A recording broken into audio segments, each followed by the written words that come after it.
Bonjour à toutes et à tous, ce mois-ci votre Mag se consacre à l'équilibre des temps de vie. Alors, comment réussir à concilier temps de travail et vie privée?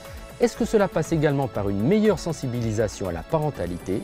On en parle tout de suite avec notre premier invité. L'OPE a publié un guide pour sensibiliser les managers sur l'équilibre des temps de vie. Jérôme Ballarin, bonjour. Alors, à quel type de manager s'adresse précisément cet ouvrage? Alors, ce guide s'adresse à tous les managers d'équipe, qu'ils soient primo-managers, jeunes managers ou dirigeants même d'entreprise. Il s'adresse aux managers de tout type d'entreprise, quel que soit leur secteur d'activité ou leur taille, qu'on soit dans un grand groupe ou une PME. Et dans ce guide, vous fournissez des exemples concrets de situations en entreprise. Expliquez-nous. Oui, le guide vise à apporter des exemples très concrets de comportements à privilégier ou au contraire à bannir dans des situations concrètes de management, en matière d'équilibre des temps de vie et en matière de prise en compte de la parentalité des salariés. Par exemple, quelqu'un qui demande un télétravail, comment le manager va réagir. Quelqu'un qui annonce qu'il est en train de divorcer et qui va avoir une garde alternée de ses enfants et donc peut être en situation de demander des horaires adaptés.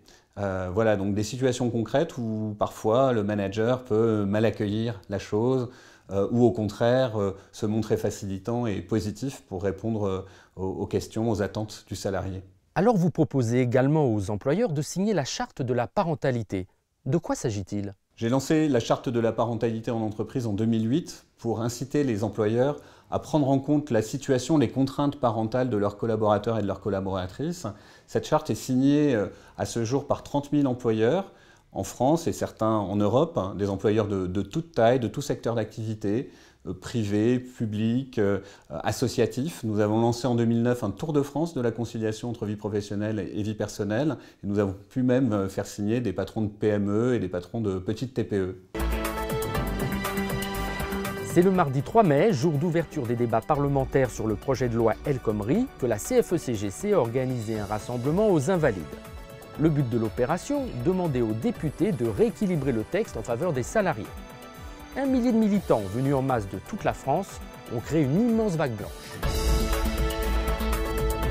On vient de le voir, la sensibilisation des cadres est un élément fondamental pour mieux gérer les temps de vie. Éric Labouret, bonjour. Vous êtes à l'initiative de la signature de la charte de la parentalité par la CFE-CGC Métallurgie. Alors expliquez-nous les grandes lignes de ce document. La charte de la parentalité est une charte, comme son nom l'indique, et permet la prise en compte de l'état de parent dans la vie professionnelle.